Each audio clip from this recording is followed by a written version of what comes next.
ধলা নদীর তীব্র ভাঙন চলছে লালমনিরহাট সদর উপজেলার কর্ণপুরে। প্রতিদিনই বিলীন হচ্ছে নদীর তীরবর্তী বসতভিটা, ফসলি জমিসহ বিভিন্ন স্থাপনা।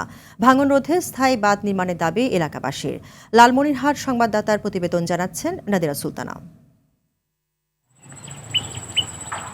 লালমনিরহাট সদর উপজেলার মোগলহাটে ধরলা নদীর তীরবর্তী গ্রাম কর্ণপুর। প্রায় ৩,০০০ লোকের বসবাস এই গ্রামে। গত প্রায় ১৫ দিন ধরে এই গ্রামে তীব্র নদী ভাঙন দেখা দিয়েছে। প্রতিদিনই ধরলার গর্ভে বিলীন হচ্ছে ফসলি জমি, গাছপালা, সবজি বাগান সহ বসত ভিটা। অনেকেই বসত ভিটা ও কৃষি জমি হারিয়ে অন্যের জমিতে আশ্রয় নিয়েছে। এতে মানবেতর দিন কাটছে ভাঙন কবলিত মানুষের। সরকার বান্দার কোনো ব্যবস্থা করবে না, পানি ইউনিয়ন বোর্ড থাকিও কোনো ব্যবস্থা করবে না। যা কিছু আছে সবকিছু যে শেষ নদী ভাঙিয়ে। আমরা কোনো রিলিফ সিলিপ চাই না, আমরা শুধু চাই বাঁধের ব্যবস্থা। আমাদের যা কিছু ছিল সবকিছু শেষ, একটা গ্রাম পুরোপুরি শেষ।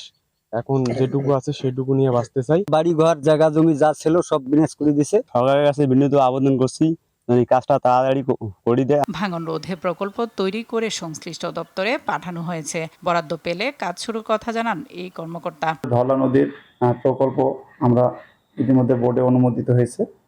এই প্রকল্প যদি আমাদের পাস হয় তাহলে সদর অংশ যে ধলা ভাঙন রয়েছে তাহলে আমরা পুরোপুরি রক্ষা করতে পারবো। ত্রাণ সহায়তা নয়, ভাঙন রোধে স্থায়ী সমাধান হিসেবে দ্রুত টেকসই বাঁধ নির্মাণের দাবি এলাকাবাসীর।